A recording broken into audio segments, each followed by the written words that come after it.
નમસ્તે દર્શક મિત્રો, આજે આપણે અન્નદાતા ખેડૂત છે એવું નરેન્દ્ર મોદીએ કહ્યું હતું, આપણા માનનીય વડાપ્રધાન શ્રીએ. પરંતુ હવે ગુજરાતમાં સ્થિતિ એવી છે કે આફતમાં અન્ન બિલકુલ બચ્યું નથી. બે ગણી આવક કરવાની 2016માં જાહેરાત કરી હતી કે ખેડૂતની આવક 2022-23માં બે ગણી થઈ જશે, એ પણ આવક ન થઈ. મોદી સાહેબ જ્યારે વડાપ્રધાન થયા ત્યારે ખેડૂતોની આત્મહત્યા જે છે એ 6,000 હતી, એ આજે વધીને 10,000ની ઉપર થઈ ગઈ છે. આત્મહત્યા વધી છે, આવક વધી નથી. બે ગણી આવક થવાની હતી, એ ન થઈ. અને બીજી બાજુ સરકારની ખેડૂત વિરોધી નીતિના કારણે ખેડૂતો બરબાદ થઈ ગયા છે અને હવે કુદરત પણ રૂઠી છે અને ખેડૂતોની બરબાદી કરી છે. તો આ આખી જે વાત છે એટલા માટે આપણે વાત કરવી પડે છે કે ખેડૂતો માટે જે નરેન્દ્ર મોદીએ કહ્યું હતું એ પહેલા આપણે સાંભળી લઈએ કે જેથી કરીને આપણે ખ્યાલ આવે કે મોદી સાહેબ શું ખરેખર ખેડૂતને અન્નદાતા કઈ રીતે માનતા હતા, કેમ માને છે, શાના માટે માને છે. અહીંયા ગુજરાતમાં ખેડૂતોને જે છેલ્લા 35 વર્ષમાં જેટલી નુકસાની નથી થઈ એટલી નુકસાની આ વર્ષમાં ખેડૂતોને થઈ છે. છતાં પણ નરેન્દ્ર મોદીએ ખેડૂતોને એક પણ ખેતરમાં જઈને મુલાકાત લીધી નથી, એક પણ ખેડૂતને મળ્યા નથી. મળવું તો બાજુરું, કેવડિયા આવીને ગયા, સલામી આપીને ગયા, પરેડ કરીને ગયા અને નેપાળ પણ જતા રહ્યા છે આજે. તો આ આપણી મોદી સાહેબની જે નીતિ છે ખેડૂત વિરોધી, એ 53 લાખ જે 2015-16માં સરકારે જે ખેડૂતોની ગણતરી કરી હતી એમાં 53.20 લાખ ખેડૂતો જે થાય છે એમનું હળાહળ અપમાન કર્યું છે અને આવક જે વધવી જોઈએ એ આવક વધી નથી. આપણે મોદી સાહેબ શું કહે છે જોઈએ. कमी नहीं छोड़ी, स्थिति कैसी भी रही हो, प्रकृति ने जो भी मुश्किलें पैदा की हो, आपने मेहनत की है, पसीना बहाया, लेकिन इतने परिश्रम के बावजूद जिस किसान का जीवन खुशहाल होना चाहिए था, उससे दशकों तक निराशा और हताशा का जीवन जीना पड़ा. તો આ હતાશા અને નિરાશાની વાત કરી રહ્યા છે. તો ખરેખર ગુજરાતમાં શું પરિસ્થિતિ છે? નીતિન પટેલ આપણા નાયબ મુખ્યપ્રધાન હતા ત્યારે એમણે 2021માં એમણે એવું કહ્યું હતું કે ખેડૂતોની જે આવક છે એ કુલ એક કુટુંબની આખા વર્ષની આવક 1.40 લાખ આખા ગુજરાતના ખેડૂતોની જે આવક છે 1,40,000 કરોડ થઈ ગઈ છે. ખેડૂતોની આવક થઈ ગઈ છે એવું એમને સ્ટેટમેન્ટ આપેલું હતું અને વર્ષે 2,63,000ની આવક ખેડૂતોને થાય છે એવી એમણે જાહેરાત કરી હતી. મહિને 21,929ની આવક ગણી શકીએ આપણે અને રોજની 730 રૂપિયાની આવક ખેડૂતની થઈ, ખેડૂત કુટુંબની થઈ, ખેડૂતની નહીં, ખેડૂત કુટુંબની 730 રૂપિયા રોજની. તો એના કરતા તો ખેડૂતો અત્યારે મજૂરોને વધારે ચૂકવે છે. રોજના મજૂરો, એનું આખું કુટુંબ જો મજૂરી કરવા આવે તો એના કરતા એને વધારે રકમ ચૂકવે છે. એક મજૂરને મોસમમાં 600 થી 700 રૂપિયા અત્યારે ચૂકવે છે. આ સમૃદ્ધ ગુજરાતમાં ખેડૂતોની આર્થિક હાલત ચિંતાજનક અત્યારે બની છે. નીતિન પટેલનો આંકડો સાચો માનીએ તો પણ એ પણ સાચો નથી, વધારે પડતા બતાવી રહ્યા છે કારણ કે તેમની આવક ઓછી થઈ રહી છે ખેડૂતોની અને સામે ઉત્પાદન ખર્ચ વધી રહ્યું છે, મોંઘવારી વધી રહી છે, વગેરે વગેરે ઘણું બધું છે. તો ખેતી માટે ખેડૂતો દેવું કરવા માટે મજબૂર થઈ ગયા છે. 2025 સુધીના આંકડા મુજબ ગુજરાતના 51 લાખથી વધુ ખેડૂતોએ બેંકોમાંથી લોન લીધી છે. 1,44,000 કરોડ, 1,44,000 કરોડ આટલી એમણે લોન લીધી છે, ખેડૂતોએ લોન લીધી છે. જો આવક 2.63 લાખ થઈ હોય નીતિન પટેલના કહેવા પ્રમાણે તો આ દેવું કેમ 1.5 લાખ કરોડ રૂપિયા થઈ ગયું છે? સવાલ એ આવીને ઉભો રહે છે. સાંભળીએ મોદી સાહેબ આગળ શું કહે છે એ પણ સાંભળીએ. इसकी वजह यही थी कि बीते 70 वर्षों में अधिकतर समय जिस पार्टी पर देश के किसानों ने जीवन स्तर को ऊपर उठाने की जिम्मेदारी दी थी, उन्होंने किसान को, उसकी मेहनत को, उसकी कभी इज्जत नहीं की, उसको मान नहीं दिया. ઇજ્જત ન કરી અને માન ન આપ્યું. એવું આપણા માનનીય અત્યારના માનનીય વડાપ્રધાન નરેન્દ્ર મોદી કર્યા છે. પરંતુ એમણે શું ઇજ્જત આપી? નેપાળ જતા રહ્યા. શું ઇજ્જત આપી એમને? શું માન આપ્યું? કેવડિયા આવીને ગયા, ત્યાં સલામી ઝીલી બધી અને પરેડ કરી, મનોરંજન કર્યું, નૃત્ય જોયું. ક્યાં માન સન્માન રહ્યું આમાં ખેડૂતોનું? સવાલ એ આવીને ઉભરે છે. એટલા માટે આપણે જાણીએ છીએ કે દરેક ખેડૂત ઉપર 56,000નું દેવું છે. દરેક ખેડૂત ઉપર 56,000નું, ગુજરાતમાં 56,000 રૂપિયાનું દેવું છે. તો આ દેવું જે છે, નરેન્દ્ર મોદીએ જો કલ્યાણ કર્યું હોત તો ગુજરાતમાં જે દેવું જે છે એ આસામ, બિહાર, છત્તીસગઢ અને ઉત્તર પ્રદેશ જેવા રાજ્યો કરતા પણ સરેરાશ દેવા કરતા વધારે દેવું ગુજરાતનું છે. તો દેવાદાર કેમ થયા ખેડૂતો? સવાલ એ છે. અને એમાં ખાનગી લોકો પાસેથી સોનું ગીરવે મૂકીને લોન લીધી હોય એ તો અલગ છે. આ તો સરકારી ધોરણે જે લોન સરકાર મંજૂર કરે છે વગર વ્યાજની, એની વાત છે. તો આવકની દ્રષ્ટિએ જોઈએ તો સમગ્ર ભારતમાં ખેડૂતોની માસિક આવક સરેરાશ 20,000 થી 22,000ની વચ્ચે છે એવું કેન્દ્ર સરકાર જાહેર કર્યું. પરંતુ ગુજરાતના ખેડૂતોની સરેરાશ માસિક આવક માત્ર 12,631 જ છે. માત્ર કે જે 2021 પહેલાની ગણતરી પ્રમાણે આપણે કરીએ તો 13,000 થી વધારે આવક નથી. એનો મતલબ એ થયો કે મહિને 13,000 એટલે 500 રૂપિયા માંડ થયા. 500 રૂપિયા પણ ન થયા.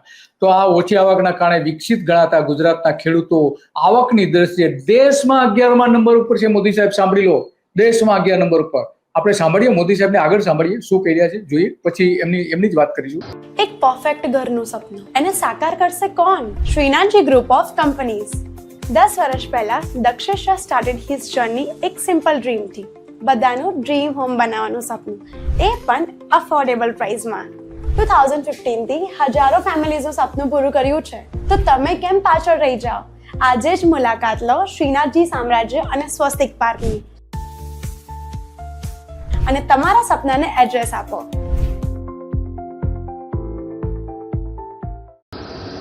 किसानों से सिर्फ वायदे किए गए और चिंता अगर की गई, માત્ર વાયદાઓ કરવામાં આવ્યા ખેડૂતોને, એવું કે છે. તો તમે 2016માં જે વાયદો કરેલો હતો કે ખેડૂતોની આવક 2022 સુધીમાં 2 ગણી કરીશું, 2 ગણી તો ન થઈ, હવે આવક અડધી થઈ ગઈ છે. ખર્ચા વધવાના કારણે આવક અડધી થઈ ગઈ.